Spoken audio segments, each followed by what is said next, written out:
भगवान विष्णु की नाभि से कमल का प्रादुर्भाव, शिव इच्छावश ब्रह्मा जी का उससे प्रकट होना, कमल नाल के उद्गम का पता लगाने में असमर्थ ब्रह्मा का तप करना, श्री हरि का उन्हें दर्शन देना, विवादग्रस्त ब्रह्मा विष्णु के बीच में अग्नि स्तंभ का प्रकट होना तथा उसके ओर छोर का पता न पाकर उन दोनों का उसे प्रणाम करना। ब्रह्मा जी कहते हैं, देवर्षे, जब नारायण देव जल में शयन करने लगे उस समय उनकी नाभि से भगवान शंकर के इच्छावश सहसा एक उत्तम कमल प्रकट हुआ जो बहुत बड़ा था। उसमें असंख्य नालदंड थे। उसकी कांति कनेर के फूल के समान पीले रंग की थी तथा उसकी लंबाई और चौड़ाई भी अनंत योजन थी। वह कमल करोड़ों सूर्यों के समान प्रकाशित हो रहा था। सुंदर होने के साथ ही संपूर्ण तत्वों से युक्त था और अत्यंत अद्भुत, परम रमणीय, दर्शन के योग्य तथा सबसे उत्तम था। तत्पश्चात कल्याणकारी परमेश्वर सांब सदाशिव ने पूर्ववत प्रयत्न करके मुझे अपने दाहिने अंग से उत्पन्न किया। मुने, उन महेश्वर ने मुझे तुरंत ही अपनी माया से मोहित करके नारायण देव की नाभि कमल में डाल दिया और लीलापूर्वक मुझे वहां से प्रकट किया। इस प्रकार उस कमल से पुत्र के रूप में मुझ हिरण्यगर्भ का जन्म हुआ। मेरे 4 मुख हुए और शरीर की कांति लाल हुई। मेरे मस्तक त्रिपुंड रेखा से अंकित थे। तात, भगवान शिव की माया से मोहित होने के कारण मेरी ज्ञान शक्ति इतनी दुर्बल हो रही थी कि मैंने उस कमल के सिवा दूसरे किसी को अपने शरीर का जनक या पिता नहीं जाना।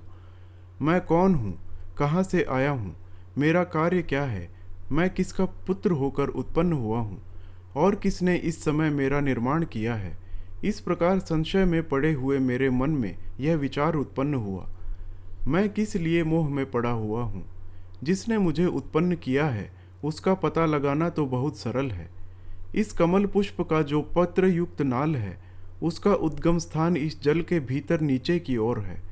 जिसने मुझे उत्पन्न किया है वह पुरुष भी वही होगा, इसमें संशय नहीं है। ऐसा निश्चय करके मैंने अपने को कमल से नीचे उतारा। मुने, मैं उस कमल की एक एक नाल में गया और सैकड़ों वर्षों तक वहां भ्रमण करता रहा, किंतु कहीं भी उस कमल के उद्गम का उत्तम स्थान मुझे नहीं मिला। तब पुनः संशय में पड़कर मैं उस कमल पुष्प पर जाने को उत्सुक हुआ और नाल के मार्ग से उस कमल पर चढ़ने लगा। इस तरह बहुत ऊपर आ जाने पर भी मैं उस कमल के कोश को न पा सका। उस दशा में मैं और भी मोहित हो उठा। मुने, उस समय भगवान शिव की इच्छा से परम मंगलमयी उत्तम आकाशवाणी प्रकट हुई जो मेरे मोह का विध्वंस करने वाली थी। उस वाणी ने कहा, तप। उस आकाशवाणी को सुनकर मैंने अपने जन्मदाता पिता का दर्शन करने के लिए उस समय पुनः प्रयत्न पूर्वक 12 वर्षों तक घोर तपस्या की। तब मुझ पर अनुग्रह करने के लिए ही 4 भुजाओं और सुंदर नेत्रों से सुशोभित भगवान विष्णु वहां सहसा प्रकट हो गए। उन परम पुरुष ने अपने हाथों में शंख, चक्र, गदा और पद्म धारण कर रखे थे। उनके सारे अंग सजल जलधर के समान श्याम कांति से सुशोभित थे। उन परम प्रभु ने सुंदर पीतांबर पहन रखा था। उनके मस्तक आदि अंगों में मुकुट आदि महामूल्यवान आभूषण शोभा पाते थे। उनका मुखारविंद प्रसन्नता से खिला हुआ था। मैं उनकी छवि पर मोहित हो रहा था। वे मुझे करोड़ों कामदेवों के समान मनोहर दिखाई दिए। उनका वह अत्यंत सुंदर रूप देखकर मुझे बड़ा आश्चर्य हुआ। वे सांवली और सुनहरी आभा से उद्भासित हो रहे थे। उस समय उन सत्स्वरूप, सर्वात्मा, 4 भुजा धारण करने वाले महाबाहु नारायण देव को वहां उस रूप में अपने साथ खड़ा देखकर मुझे बड़ा हर्ष हुआ। तदनंतर उन नारायण देव के साथ मेरी बातचीत आरंभ हुई। भगवान शिव की लीला से वहां हम दोनों में कुछ विवाद छिड़ गया। इसी समय हम लोगों के बीच एक महान अग्निस्तंभ ज्योतिर्मय लिंग प्रकट हुआ। मैंने और श्री विष्णु ने क्रमशः ऊपर और नीचे जाकर उसके आदि अंत का पता लगाने के लिए बड़ा प्रयत्न किया, परंतु हमें कहीं भी उसका ओर छोर नहीं मिला। मैं थक कर ऊपर से नीचे लौट आया और भगवान विष्णु भी उसी तरह नीचे से आकर मुझसे मिले। हम दोनों शिव की माया से मोहित थे। श्री हरि ने मेरे साथ आगे पीछे और अगल बगल से परमेश्वर शिव को प्रणाम किया। फिर वे सोचने लगे, यह क्या वस्तु है। इसके स्वरूप का निर्देश नहीं किया जा सकता, क्योंकि न तो इसका कोई नाम है और न ही कर्म है। लिंग रहित तत्व ही यहाँ लिंग भाव को प्राप्त हो गया है। ध्यान मार्ग में भी इसके स्वरूप का कुछ पता नहीं चलता।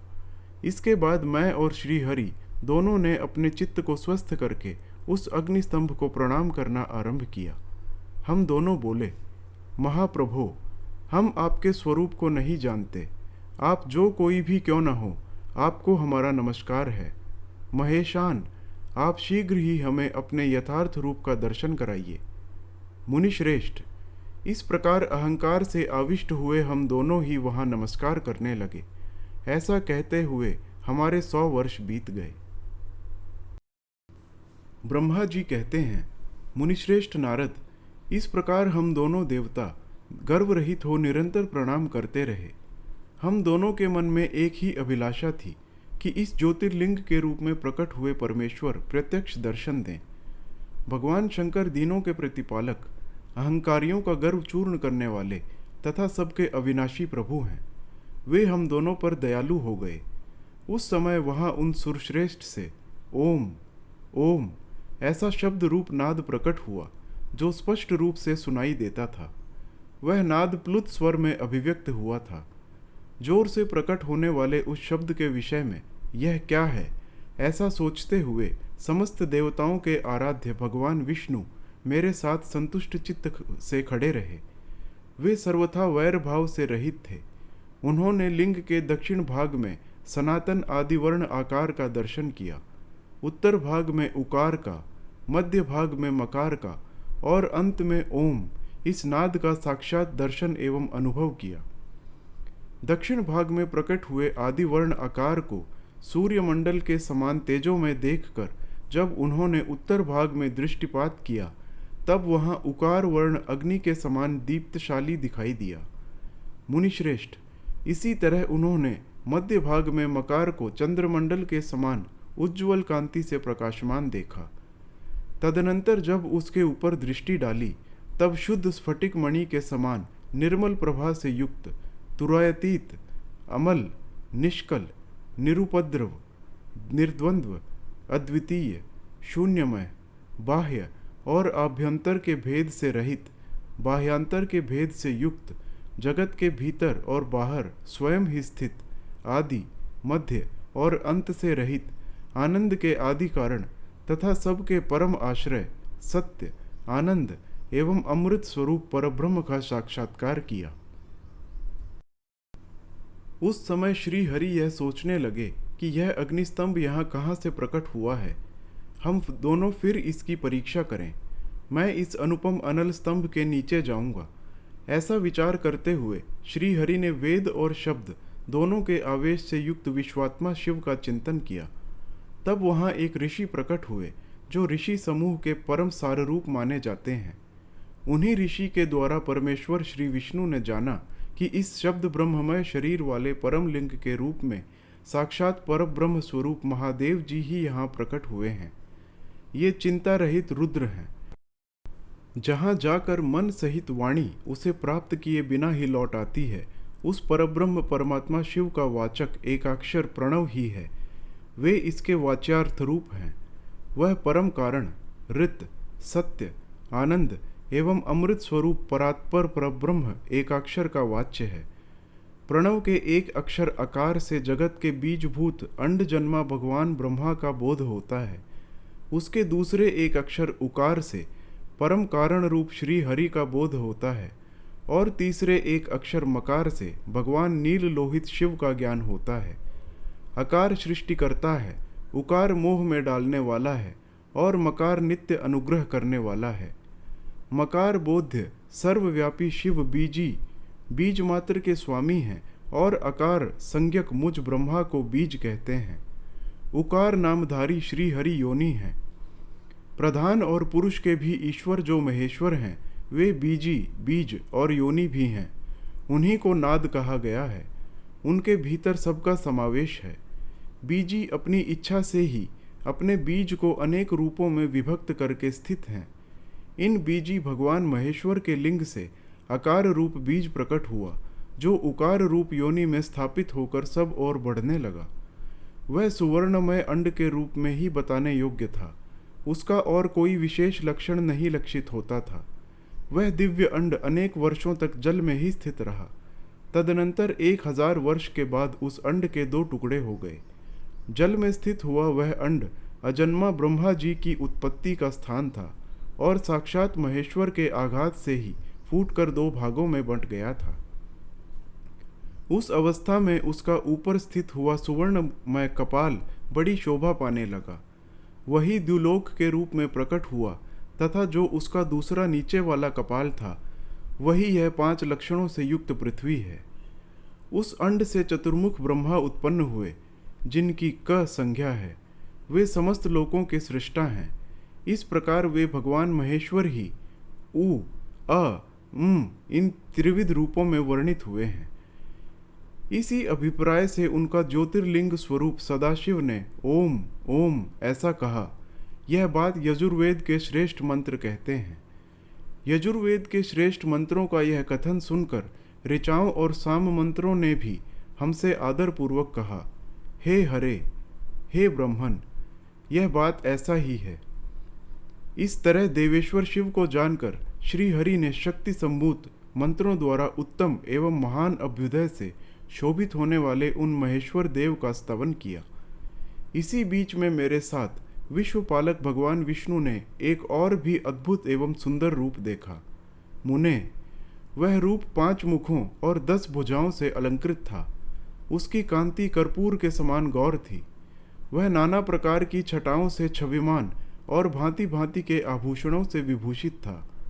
उस परम उदार महापराक्रमी और महापुरुष के लक्षणों से संपन्न अत्यंत उत्कृष्ट रूप का दर्शन करके मैं और श्री हरि दोनों कृतार्थ हो गए। तत्पश्चात परमेश्वर भगवान महेश प्रसन्न हो अपने दिव्य शब्दमय रूप को प्रकट करते हुए हंसकर खड़े हो गए। आकार उनका मस्तक और आकार ललाट है। इकार दाहिना और ईकार बायां नेत्र है। उकार को उनका दाहिना और ऊकार को बायां कान बताया जाता है। ऋकार उन परमेश्वर का दायां कपोल है और ऋकार बायां। लृ और लृ यह उनकी नासिका के दोनों छिद्र हैं। एकार उन सर्वव्यापी प्रभु का ऊपरी ओष्ठ है और एकार अधर। ओकार और औकार ये दोनों क्रमशः उनकी ऊपर और नीचे की दोनों दंत पंक्तियां हैं। अंग और अह उन देवाधिदेव शूलधारी शिव के दोनों तालु हैं। क आदि 5 अक्षर उनके दाहिने 5 हाथ हैं और च आदि 5 अक्षर बाएं 5 हाथ। ट आदि और त आदि 5 अक्षर उनके पैर हैं। पकार पेट है। फकार को दाहिना पार्श्व बताया जाता है और बकार को बायां पार्श्व। भकार को कंधा कहते हैं। मकार उन योगी महादेव शंभु का हृदय है। य से लेकर स तक 7 अक्षर सर्वव्यापी शिव के शब्दमय शरीर की 7 धातुएं हैं। हकार उनकी नाभि है और क्षकार को मूतेंद्रिय कहा गया है। इस प्रकार निर्गुण एवं गुण स्वरूप परमात्मा के शब्दमय रूप को भगवती उमा के साथ देखकर मैं और श्री हरि दोनों कृतार्थ हो गए। इस तरह शब्द ब्रह्ममय शरीरधारी महेश्वर शिव का दर्शन पाकर मेरे साथ श्री हरि ने उन्हें प्रणाम किया और पुनः ऊपर की ओर देखा। उस समय उन्हें 5 कलाओं से युक्त ओंकार जनित मंत्र का साक्षात्कार हुआ। तत्पश्चात महादेव जी का ओम तत्वमसि यह महावाक्य दृष्टिगोचर हुआ, जो परम उत्तम मंत्र रूप है तथा शुद्ध स्फटिक के समान निर्मल है। फिर संपूर्ण धर्म और अर्थ का साधक तथा बुद्धि स्वरूप गायत्री नामक दूसरा महान मंत्र लक्षित हुआ, जिसमें 24 अक्षर हैं तथा जो पुरुषार्थ फल देने वाला है। तत्पश्चात मृत्युंजय मंत्र, फिर पंचाक्षर मंत्र तथा दक्षिणामूर्ति संज्ञक चिंतामणि मंत्र का साक्षात्कार हुआ। इस प्रकार 5 मंत्रों की उपलब्धि करके भगवान श्री हरि उनका जप करने लगे। तदनंतर ऋक, यजुः और साम ये 3 जिनके रूप हैं, जो ईशों के मुकुटमणि ईशान हैं, जो पुरातन पुरुष हैं, जिनका हृदय अघोर अर्थात सौम्य है, जो हृदय को प्रिय लगने वाले सर्वगुह्य सदाशिव हैं, जिनके चरण वाम परम सुंदर हैं, जो महान देवता हैं और महान सर्पराज को आभूषण के रूप में धारण करते हैं, जिनके सभी और पैर और सभी और नेत्र हैं, जो मुझ ब्रह्मा के भी अधिपति, कल्याणकारी तथा सृष्टि, पालन एवं संहार करने वाले हैं, उन वरदायक सांब शिव का मेरे साथ भगवान विष्णु ने प्रिय वचनों द्वारा संतुष्ट चित्त से स्तवन किया।